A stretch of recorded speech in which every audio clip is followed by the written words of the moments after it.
here today to talk about stacking our deck. You see, in magic, a magician stacks the deck. And by the way, when a magician stacks the deck, it's not considered cheating. How else are you going to do the tricks, right? But in life, we also have to stack our deck. Now, it's my experience, both in magic and in life, that stacking the deck isn't always an easy process. In fact, it's usually kind of tedious and not a lot of fun. But if you follow through with it, you can do some pretty amazing things. Now, Trey, I'm going to show you folks how to do a magic trick, kind of like the one I just showed you guys. But this one is going to be a little easier, and it's kind of the most absurd card trick you're ever going to see. What's your name? Zamari? Zamari. You're going to choose a card. And again, I'm going to show you how to do this. I'm going to perform it first, and then show you how to do this as well. I'm going to shuffle through the cards. Wherever you say stop, that's going to be your card. If you stop me up there, you get one of those. Stop me at the bottom, well, you'll get one of those. So whatever you like, just say stop. Right there, take a look at your card. Don't tell me what it is. I'm going to show the people around you as well, just in case you forget. I was doing this recently. The person didn't look at their own card. I'm taking matters into my own hand by showing it to you. Don't forget Zamari's card. I don't even need the cards, because I think I already know what card you picked.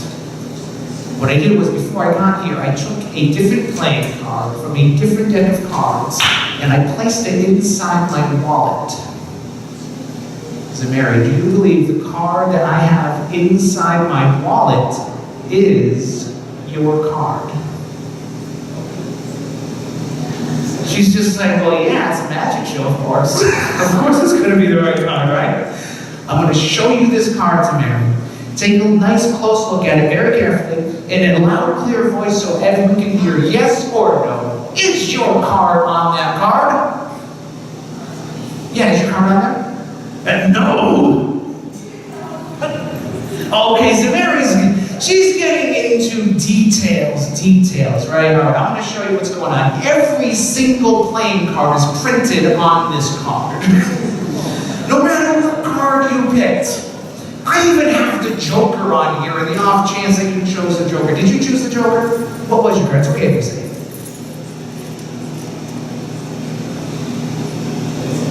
The who of hearts?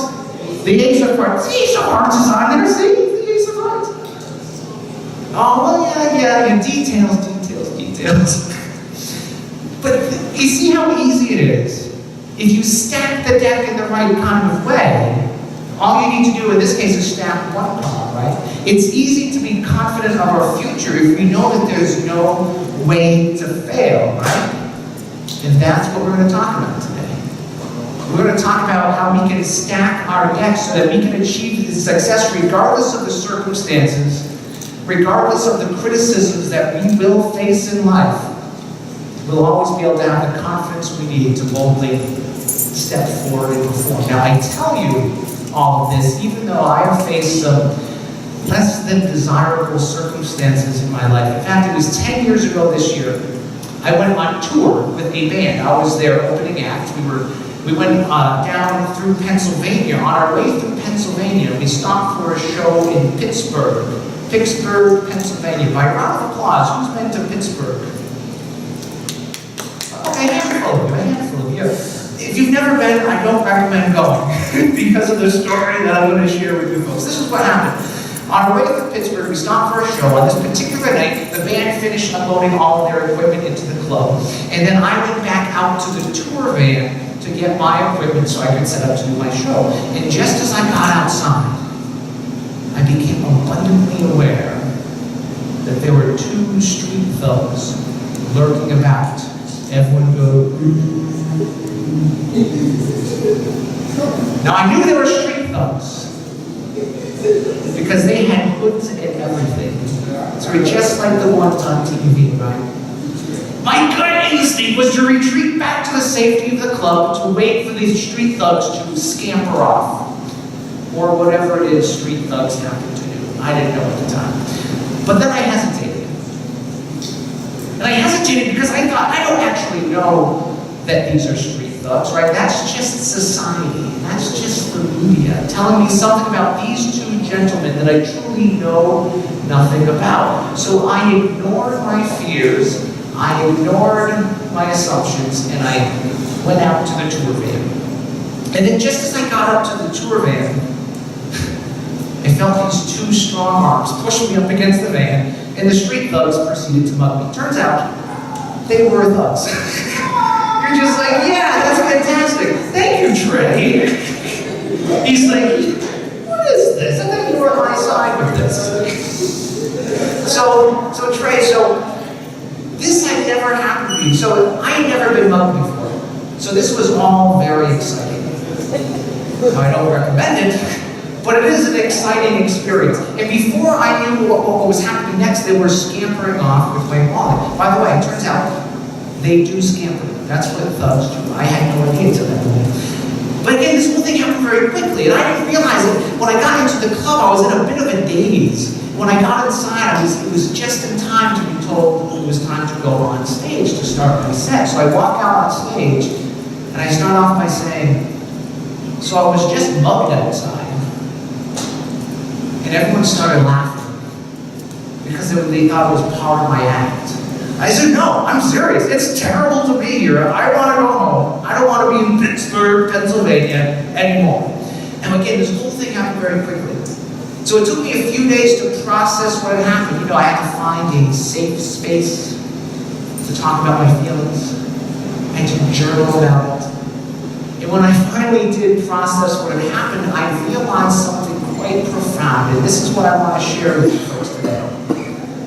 I realized that the muggers were actually rather kind to me. They were very kind. It was all in their words. They chose their words very specifically. This is what they said to me after pushing me up against the van. If it's for me, by the way, I'm not here. I'm supposed to be at the conference, so just don't tell them about it. Thank you. This is what they said to me. They said, stay cool. Give it up. Did you catch it? Stay cool. Give it up. In order for someone to stay cool, you have to already be cool. They thought I was a pretty cool guy, right? So as a gesture of my appreciation, I gave them my wallet. Here's the thing though, Trey, I didn't know how much to tip. I know the standard is 15%, right? I mean, but they took all my money anyway. But what I could have done was offered them the PIN numbers to my debit card. That would have been a nice gesture. The whole moral of the story is this. Even in this less than desirable situation, I learned something new from it. I learned the true meaning of the name Pittsburgh Steelers. Because they stole from me. Some of you get my sense of humor. Thank you. This is a true story. I just happen to be able to find a way to laugh at it. But I tell you the story because it helps me explain how personally I have chosen to stack my deck. I used to tell this same story as part of a different presentation a number of years ago. And one day someone came up to me after the talk and he told me that he really loved the Pittsburgh story. So I always love hearing from people afterwards to know how my stories or messages resonated with people. So I asked him what it was that he liked so much. And he told me that had he been in that same situation, he would not have been able to find a way to laugh at me. And I was so appreciative that he took the time to tell me this, because until that moment, I didn't think about this situation in that context. You can take two different people and put them in the same situation. One person can walk away feeling bitter about it. The other person can walk away fascinated by the whole thing. Right? It's kind of like the age-old saying, when life gives us lemons, what do? We make lemonade. That's exactly right. See, you have my kind of an attitude. You have my kind of an attitude. What's your name? Jan. Jan has my kind of an attitude. When I was in high school, I had a friend, his name was Paul, and Paul was a bit of a pessimist. Some people might call him a realist, but Paul would say, When life gives you lemons, just get a new life. Just cut your losses. See, I was never much of a realist, yeah. I like the advice given by the comedian Stephen Wright, but he would say, sometimes even when you lose, you actually win. Kind of like if you're playing a game of musical electric chairs. That's a game you don't want to play, right, Trey? That's a game you shouldn't even be playing. But if you do find yourself playing this kind of game, it's probably best if you don't win, right? What's that? You don't want to win musical electric chairs. What's your name? Christian? Christian understands that it's easy to find ourselves playing the wrong kind of games. This is so easy in life. We play the wrong kind of games when we focus on what other people think of us instead of what we think of ourselves. We play the wrong kind of games when we focus on what we think is important, all the while missing what really is important. We play the wrong kind of games when we focus on what we have instead of what we do, when we focus on what we do instead of who we are as a person. Now, I found myself a number of years ago playing the wrong kind of game. So I did what any rational person would do. I decided to clear my head. So I decided to go on a bicycle ride. So I did the normal thing. I decided to give away all of my possessions, quit my job, sell my car, hop on a bicycle, and head to California. It's something anyone would do, right? No. Just making sure you're paying attention. No, right? Here's the thing. I didn't live anywhere near California. I was living in Massachusetts. I grew up in Massachusetts. So this wasn't just going to be some afternoon bicycle ride. This was going to be an epic 3,000-mile cross-country journey. What would compel me to do such a thing? I'm going to tell you what it was. Because perhaps one day you'll find yourself in a similar situation and you might have to make your own decision like this. Ultimately, what it was that made me give up everything, it all started with love. And I knew it was love because when I first met Stephanie, this was years and years ago, I was just 16 years old. And I had never felt that way before. So what else could it be, right? Now, I remember the day I was a junior in high school when I worked up the nerve to ask Stephanie to be my date to the winter semi-final. Now, this was a big deal because I never invited anyone to anything before. And by the way, she said yes. My heart. Now, I remember the big day came. It was Friday, December 3rd, 1999. We were at the winter semi-formal at a cafeteria much like this. And earlier on in the evening, we went and we sat down in the back corner of the room to sort of rest for a little while. But just as we sat down, the first slow song of the night came on. You know, I wanted to dance with Stephanie, but how was I going to ask her to dance? I hesitated. Because I was like, who am I to ask Stephanie to dance? I never invited anyone to anything. How can I ask her to dance with me to the slow song? So there we sat, me trying to muster the nerve to ask, and there Stephanie sat, just waiting patiently for me to ask. When all of a sudden this other guy walks up out of nowhere and asks Stephanie for a dance. Getting no sympathy from me. Oh yeah, exactly. I'm like, who does this guy think he is, right? And I'll tell you who it was. His name, throw what at him? Throw my soda at him. I didn't throw my soda at him, but, by the way, before I get ahead of myself, she said yes. And I was like, what is going on here? So of course, she goes off with this guy, dancing, and I'm just sort of sitting in the corner, sulking, kicking myself. It's like, why couldn't I just speak up and ask what is wrong with me? But then when the song was over, Stephanie came up to me, and I'll always remember what she said to me. She said, Jonas, if you want to dance with me, you have to do is ask. Jan, do you understand? Do you understand? I think that was Jan. Yanni! Oh, I didn't hear the E at the end. Is that with an I or a Y at the end, Yanni? She doesn't see that. Well, Yanni understands. All you have to do is ask. Inspired by what Stephanie told me, inspired by this, it was about a week or so after, I got the nerve to tell Stephanie exactly how I felt about her. And I asked her if she felt the same way. Yanni, you know what she said to me?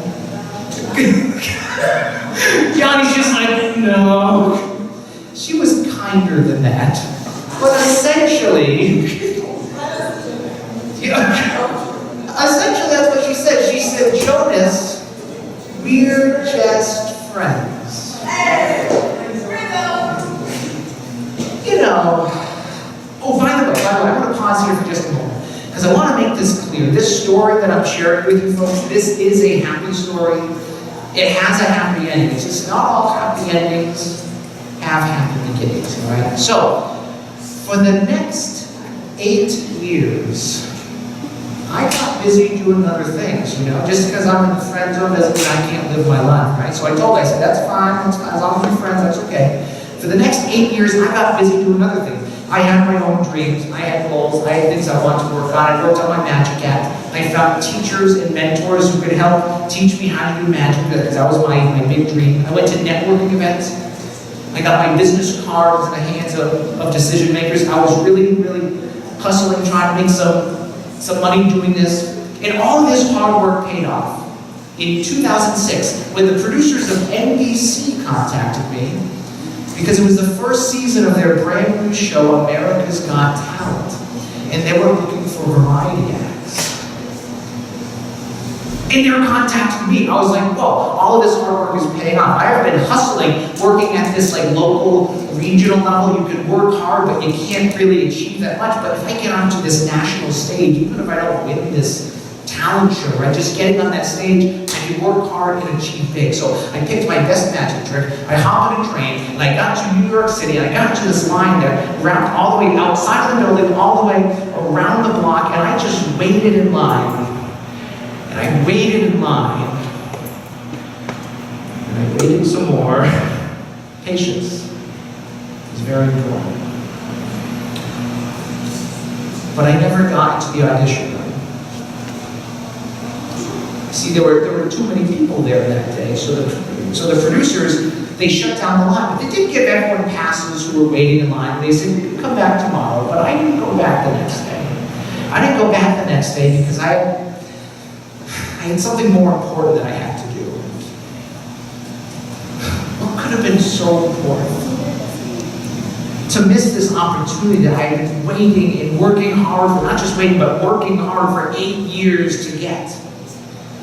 I'm going to tell you what it was, because someday you will probably find yourself in a similar type of situation, your own version of this, and you're going to have to make your own choice here. The reason I didn't go back the next day is I had promised Stephanie that I would drive her to the airport. It had been 8 years since she turned me down. But she was more than, she was more important than some audition and some magic show. I told her I was going to be there. I wanted to drive her to the airport. She could have gotten anyone to do it, right?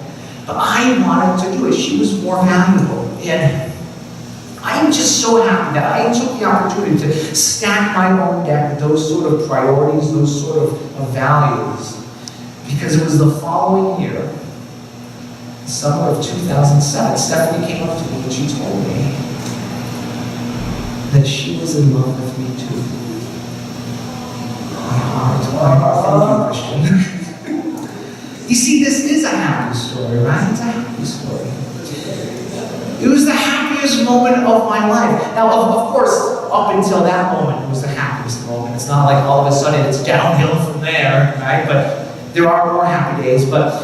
So we very quickly, we became engaged to be married, and then went on our first date as a couple. We did things a little backwards. But that weekend, it was Labor Day weekend, so we went up to Laconia, New Hampshire, Lake Winnipesaukee, a little vacation town, to go on a little vacation to celebrate our engagement. Get this, she was 26 years old at the time. She had never been on go-karts. Who doesn't go on go-karts?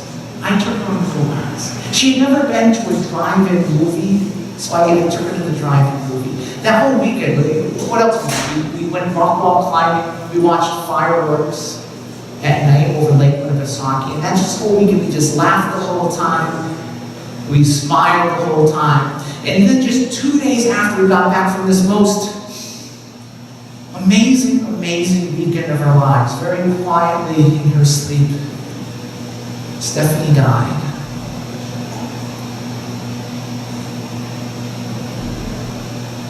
She was 26 years old, and there was no warning for her aneurysm. Now I thought I was going to die too. I had never experienced anything like this before. I thought I would die of a broken heart. It was a physical pain. And when I didn't die, I was so angry that I was still alive that I turned to alcohol to do it for me. Now mind you, at the time, I had never been drunk before. I just had no interest in alcohol because how can you, I had too many other things that were important to me. Working hard, making my dreams come true because no one else is going to do these things for me, so I'm the one that has to work hard to do this. But overnight, all of these things that I had been working on that my whole life had mattered, all of a sudden overnight did not matter anymore. Because all I wanted to do was not exist. This is a happy story. It's just that not all happy endings have happy endings. This was about a year later. I found myself one night, I was lying on the side of the road, drunk, out of my mind, crying. I was having a bad day, having a bad year. And this guy came up to me and seeing me lying on the road, he asked me if I was going to be okay. Just like, if you found someone on the side of the road, check in on him, how you doing? And I told him I was going to be fine, and then I turned the question back on him. Let's not talk about me, let's talk about you. How are you doing? And he told me his story. He said that he was trying to get himself and his wife back home, but their car was out of gas, and I realized what he really wanted was money. So I was like, okay, I can help you out with that. So I took out my wallet, and I gave him all the money that I had, which at the time it wasn't much, but then when he saw that I didn't have any money left, he again asked, he said, are you going to be okay? And I said, yeah, I'm going to be fine. In fact, I wish I could do more. Then I did something that surprised me. I said, in fact, I can do more. And I asked for one of the dollar bills back that I had just given him. And I told the guy, I said something I had never done before. I said, I'm a magician. I can do miracles. If you want to get to where you want to go, all you have to do is follow through, ask, and believe. When I opened it, it was not a $1 bill. Oh, thank you. Thank you very much. Now, I had done this type of trick before, right? I've transformed things. But never in this context. People always respond, they're like, that's freaking awesome, right? But in this context, this man, put yourself in this guy's shoes. In the middle of the night, you come across this person lying in a ditch, drunk, turning $1 bills into dollar bills so that you can fill up your gas tank and get your family home. This person had just witnessed a miracle. And I realized in that moment the true potential power for the gifts that I had been given, not just to perform magic, to amaze people, to entertain people, but I can use my gifts, these gifts that I have been uniquely given with, to plant seeds of transformation into the lives of others. And in that moment, what I came to understand was that, no, I did not want to live the life that I was living. I did not want to live that life anymore. Would you want to be lying on the side of the road crying and drunk? Who does? Who would want to live that way? But what I realized is that if I'm still alive, and I just don't like what's going on because I can't change where I am, that doesn't mean that I have to stop living. That doesn't mean that I have to drown my grief in alcohol and numb my pain with drugs. What this means is that if I don't like what's going on and I can't change everything outside of me, then it's this guy that has to change. I realized that I had that choice. And truly, we all have this same choice. The person that you were yesterday doesn't have to be the person that you are today. The person you are today doesn't have to be the person that you are tomorrow. Especially if the game you've been playing is a game of musical electric chairs. You've all been gifted with your own unique talents, your own unique passions and interests, and I believe that with those gifts comes the responsibility to share them with the world. To make the world a better place. And here's the thing, along the way, it's going to make your life better, but it's also going to help make the lives of the people around you better too. My hope is that you don't just decide that you want to be your best self or share your best self to make the world better. Don't just decide this, but truly to jump into action. I'm reminded of the story of the 3 frogs on the log. It's kind of an absurd story, but there are 3 frogs on the log. One frog decides it wants to jump off the log and swim in the water. So, Christian, how many frogs are left on the log? How many? 9. That's an absurd answer. I like where you're going with this. I don't quite understand it. So, what's that? He's not in there. Oh, so there are 3 frogs on a log. One frog decides it wants to jump off the log and swim in the water. How many are left on the log? 2. Now you'd think there would be 2, right? This is a trick question though, because you would think there's 2, but there's really how many? 0? Actually, the answer's 3. Trey's on the right track. There are 3 frogs on the log. One decided that's what it wanted to do, but never took the time to jump into action. Thank you, sir. But yeah, they didn't actually swim, right? They only decided that's what they wanted to do, but never took the time to actually follow through. They never jumped into action. Let's try this. This is something that we can all play along with. Everyone just close your eyes for a moment. Everyone close your eyes. I want you all to think about when you were kids. Maybe you were 5, 6, 7, 8 years old.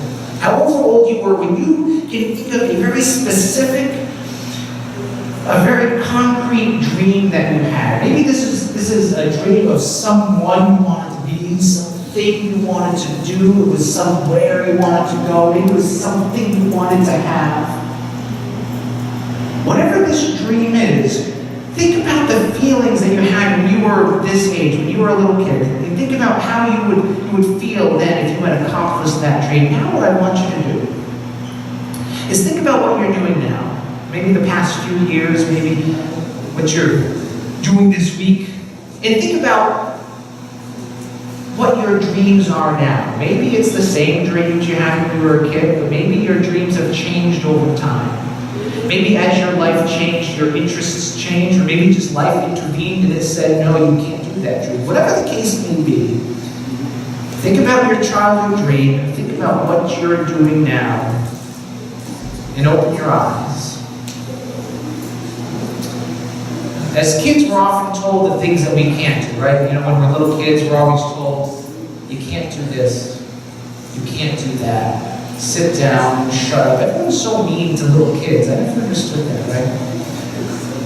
But with magic, even the impossible is possible, which is why that was always my dream. When I was a little kid, I wanted to make the impossible possible. But I'm interested in your dreams. I have 4 markers, and I need 4 participants. And Yanni's just like, yes. I have a marker for you. Oh, you want? Okay, Jasmine wants to know. Before I hand out the markers, we'll give one to you anyway. And let's see, we have Where people shielding their eyes from me at this point. I have one for you as well. Let's see, I'm gonna maybe go to this side of the room. Let's go over here. Let's go over here. I have one for you as well. That's for you. If you have a marker, I'd like you to join us at the front of the room, and let's give him a nice big hand.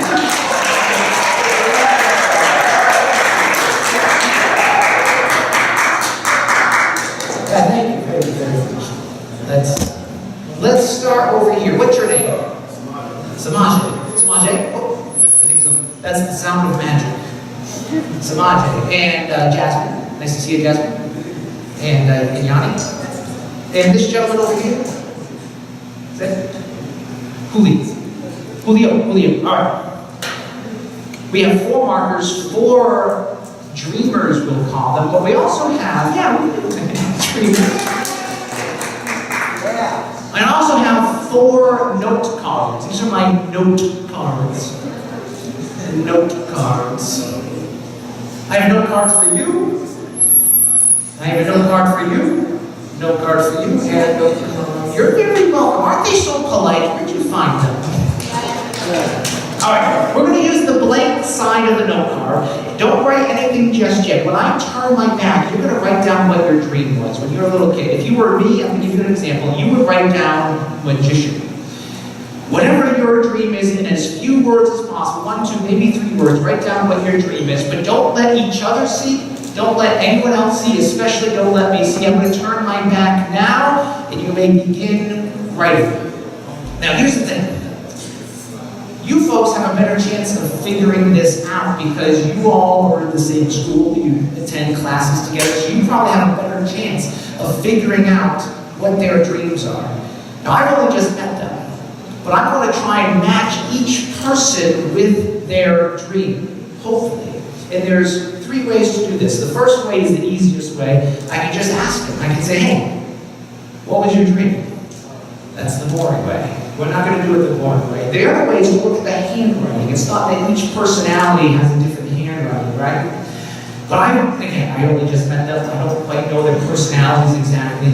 You would have a better chance of doing that. But the third way is to look in the eyes. Have you finished writing your dreams? Yeah. All right, you're going to pass your dreams onto this side. Pass your dreams down to Julio. And you're going to pass the markers all the way down. Who was on the end again? Rod. Samaje. You're going to pass the markers down to Samaje. And once we have the dreams collected, just give the dreams a little mix up the dreams so you don't know which dream is yours. And I'm going to turn back around. And I'll take back the markers. We're going to look into their eyes to figure out which dream belongs to which person, because the eyes are the windows to the soul, right?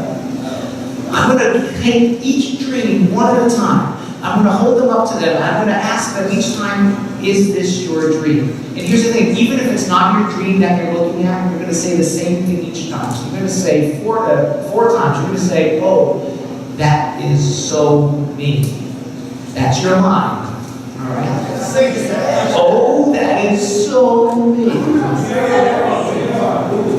So you're going to lie to me 3 times, but only tell the truth once, because you're going to say the same line. Julio, may I have the first dream, please? All right, let's see. This is paleontologist. Paleontologist. This person wants to be a paleontologist. All right. Now remember, your line is, oh, that is so amazing. Is this your dream? So you're saying, oh, that is so amazing. He sounds so convincing. Is this your dream? Is this your dream? Oh, that's so amazing. Is this your dream?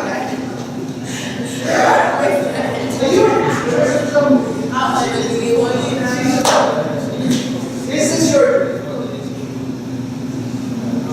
I'm tempted to think it's either yours or yours. All right, I'm to say, I might be wrong. I might be wrong. If I'm wrong, don't give me any clues. But I think this belongs to you. Don't give me any clues. I might change my mind in a moment. Julio, may I have the next dream, please? All right. I think, okay. I believe it says cancer. It's written very fancy. I really like the hands. I love the handwriting. If I was a handwriting analysis, this would be so much easier. All right. Is this your dream?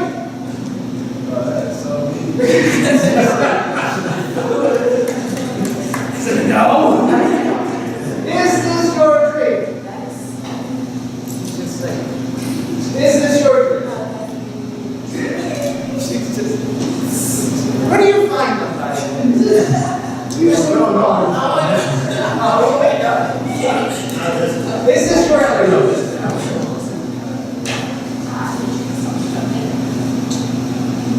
Now, I have my suspicions. I believe this belongs to this person. Again, don't give any clues. I might be wrong. I might change my mind, but I think this belongs to you. Don't give me any clues. Oh, I won't be sure. May I have the next reading, please? Okay, this is a fun one. Doctor. This person wants to be a doctor. All right, let's start over here. Is this your dream? Oh, that is so big. The same way every time. Is this your dream? Yes. Also the same. I'm trying to read you.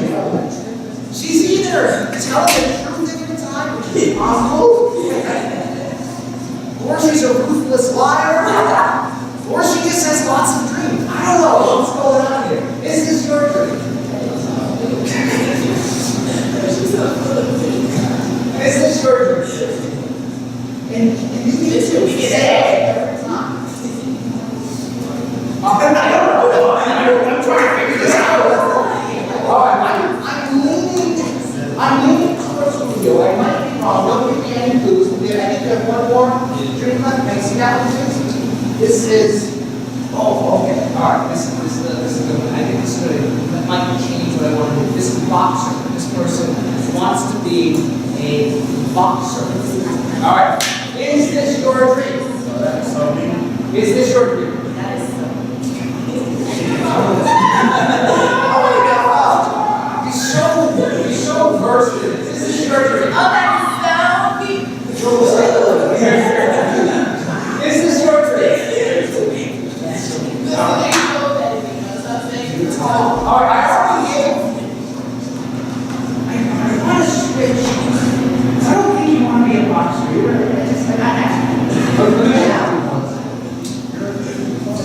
don't look like a fighter. Oh, I'm going to take back this one too. Alright, I'm going to step back so I can see what we have. And, alright, here's what we're going to do. Hold up your dreams so I can see all the dreams clearly. We'll put this chair here. In a moment, I'm going to count backwards from 3, 2, 1. When I get to 1, if you are holding your dream, when I get to 1, you put your dream on the chair. If you're not holding your dream, when I get to 1, you're going to stay standing, and we're going to see where I went wrong. Alright, are you ready? Yeah. Are you ready? Yeah.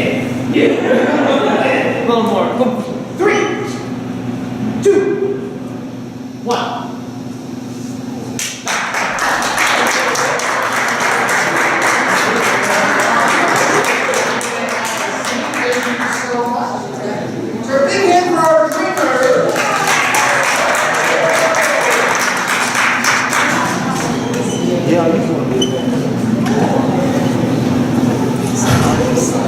My wish for you is that you don't simply decide that you want to live your dreams and share your dreams with the world, but that you will take the time to jump into action. That's what I was doing all those years ago when I left to go on that bicycle ride, when I gave away everything.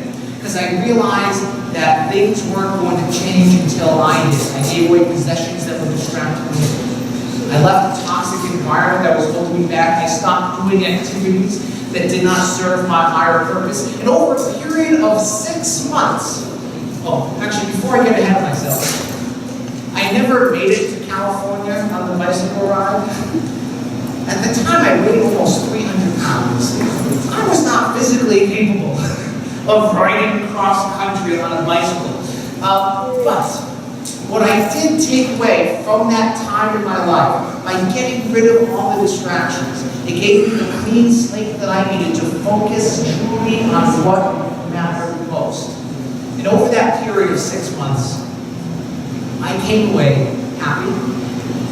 I came out sober and with a whole new perspective on life. Stacking your deck is not an easy process, but if you work on it every day, it will always be worth it. In a way, this process of stacking our deck is kind of like the same process as changing the shape of an ice cube, right? If you break down each step, there's 3 steps. First you melt down the ice. Then you decide on the new shape you want the ice to be, and then you refreeze the water in that shape. And stacking our deck is the same kind of process. And I'm encouraged by the words that the Pittsburgh Steelers used when they told me, stay cool, give it up. We have to give up our old way of being. The way that's no longer serving our higher purpose, and just let it melt away. And then decide on a new, more positive way of being. And then practice this new way every day until it freezes you the person that you were uniquely created and gifted to become. This is not an easy process, but it's my hope that you take the time while you're at Desert Rose to stack your deck so you'll always have the confidence you need to boldly step forward into the floor. Thank you. The lone clap.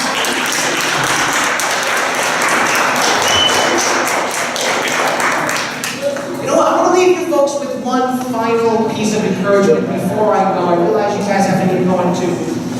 This is also a test. When life gives us lemons, what do we do?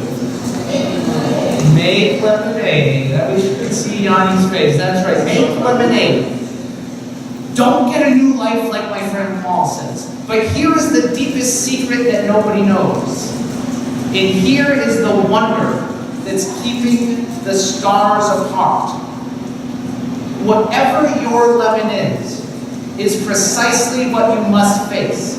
Because when you do, and when you get to the very core, you're going to find there waiting for you what you've been looking for this whole time. What is that? In this case, it's a playing card. Because earlier we did a card trick where someone chose a playing card. And where did she go? She left. She was like, the heck with this. I'm out of here. Do you remember what her card was? It was the who of what? The Ace of Hearts? Well, get ready to go because it is the Ace.